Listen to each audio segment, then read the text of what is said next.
The collective of 7,000 worlds had conquered species across 3 spiral arms of the galaxy.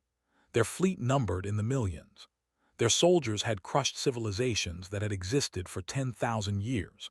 When their deep space sensors detected radio signals coming from a small blue planet in an unremarkable solar system, they expected another easy conquest.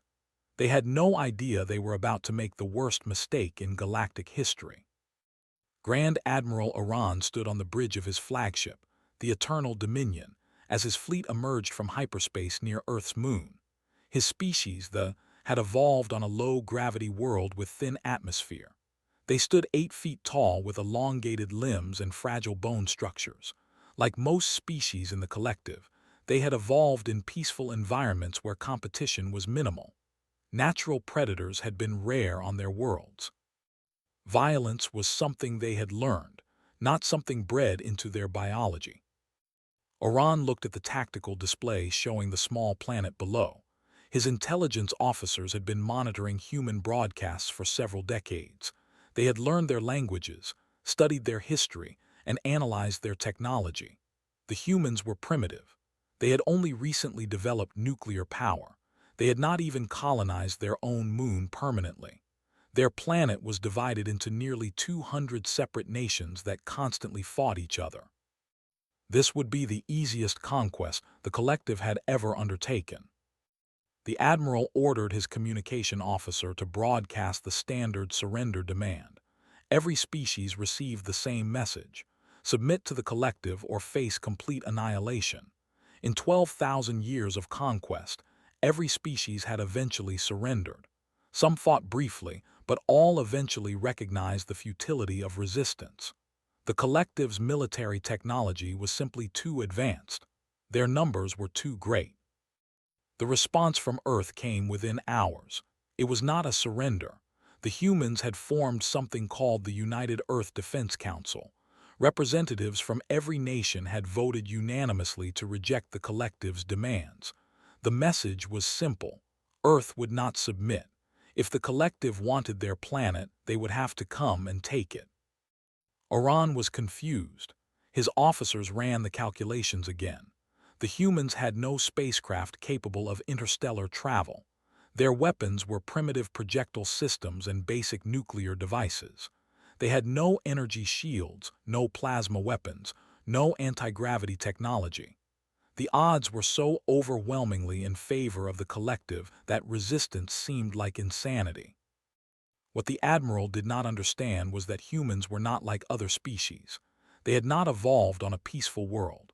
Earth was a death world. Everything on that planet had evolved to kill or be killed. Humans were persistent predators who had hunted creatures 10 times their size by simply refusing to stop chasing them. They had survived ice ages, plagues, famines, and countless wars. Their history was written in blood. They did not surrender because surrendering was not in their nature. The collective began their invasion with standard orbital bombardment. They targeted military installations and major cities, expecting the humans to break within days. Instead, the humans adapted. They moved their populations underground. They dispersed their military forces across millions of locations. They used their primitive nuclear weapons to destroy 3 collective ships that moved too close to the atmosphere. The losses were insignificant to the collective, but they were the first losses the fleet had suffered in over a century. Ground forces were deployed to secure key positions. This was when the real nightmare began. The collective soldiers were trained for conquest, not war. They expected organized military resistance that could be identified and destroyed. What they found was something completely different. Every human was a potential soldier: farmers with hunting rifles, teachers with improvised explosives, children who reported troop movements. The entire population of 8 billion humans became a single massive resistance force. Soldiers were not prepared for human biology. Humans could survive injuries that would kill any collective species instantly. A soldier hit by projectile fire would die from shock within seconds. A human could take multiple wounds and continue fighting for hours. Their bones were dense, their muscles were powerful, and their tolerance for pain was unlike anything the collective had ever encountered. Human soldiers would break their own limbs to escape restraints. They would run through fire to reach enemy positions. They would sacrifice themselves without hesitation to protect others. The first major ground battle occurred in the mountains of a region humans called Afghanistan. The collective deployed 50,000 soldiers to secure a strategic valley. They were met by approximately 3,000 human fighters with outdated weapons and homemade explosives. Military doctrine said the battle should last 2 hours. It lasted 3 weeks. When it was over, 42,000 collective soldiers were dead. The humans had lost 800. Reports flooded back to the fleet. Human guerrilla tactics were devastating collective forces everywhere. They attacked at night when collective soldiers could not see. They used the terrain in ways that seemed impossible. They appeared from nowhere, killed with brutal efficiency, and vanished before reinforcements could arrive. The collective's advanced technology meant nothing against an enemy who refused to fight conventional battles. Admiral Iran ordered increased bombardment. Cities were leveled. Millions of humans died. The admiral expected this would break their morale. Instead, it made them angrier. Human rage was something the collective had never experienced. Other species became paralyzed by fear when facing overwhelming force. Humans became more dangerous. Their anger focused them, drove them, made them capable of things that should have been impossible. A human scientist named Dr. Sarah led a team that captured a crashed collective shuttle. Within 6 months, they had reverse-engineered the hyperspace communication system. Human hackers infiltrated the collective's military network.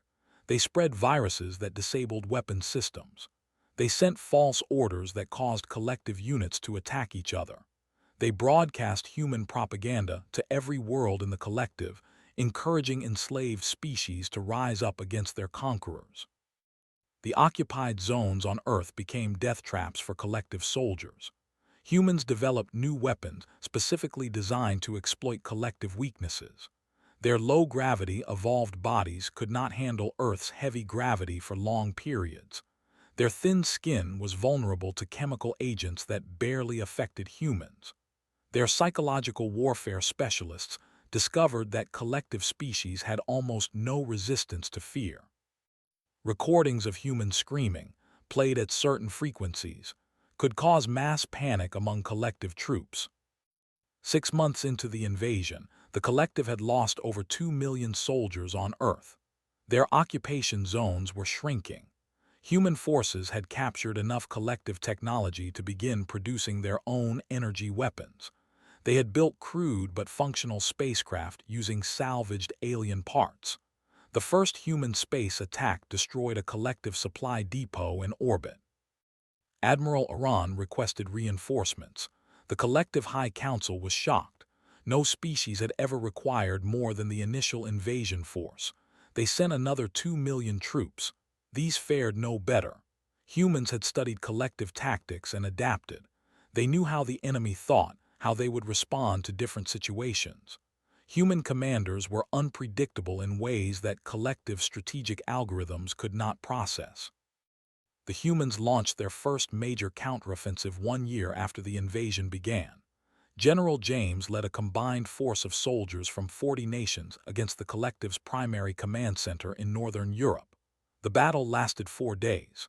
Human forces used a combination of captured alien technology and traditional human tactics that the collective had no answer for. Bayonet charges, close quarters combat, fighting that continued even when soldiers were mortally wounded. The collective command center fell. Admiral Iran was captured alive. He was treated according to something the humans called the Geneva Convention. He was not tortured or killed. This confused him more than anything else.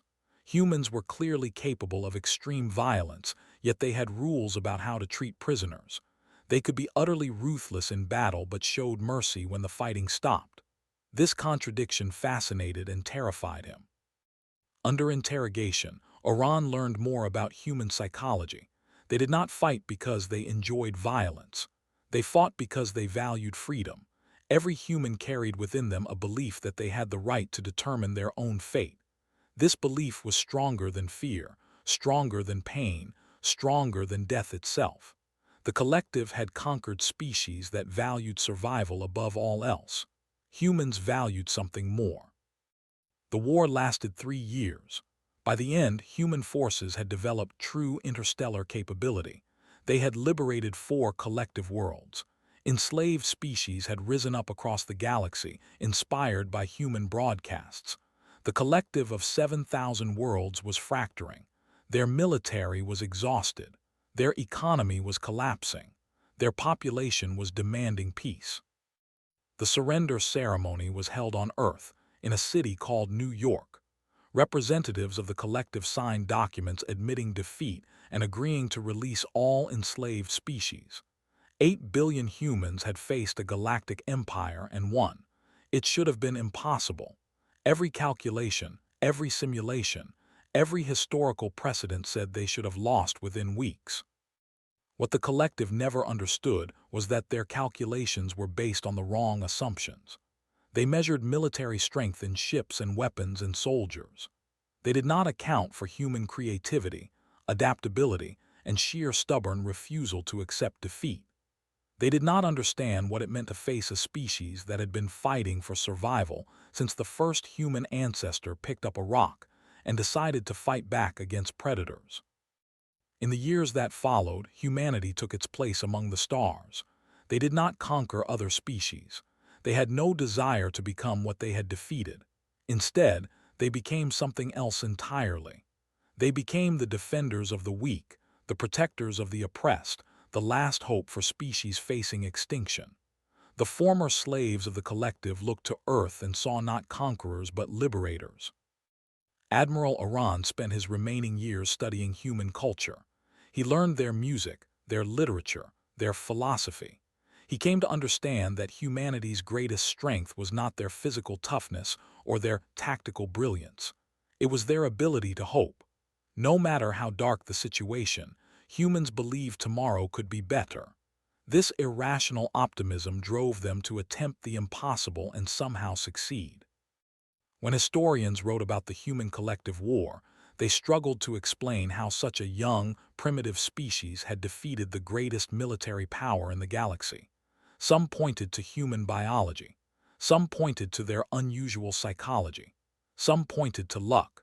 But those who truly understood knew the real answer. The collective had underestimated humans because they had never encountered anything like them. In a galaxy full of species who had evolved for peace, humans were something terrifying and wonderful. They were children of a death world, forged by millions of years of struggle, and they carried within them a fire that would not be extinguished. The galaxy would never be the same. 8 billion humans had changed everything. And somewhere, in the ruins of the collective empire, surviving leaders whispered warnings to each other. Never again would they threaten Earth.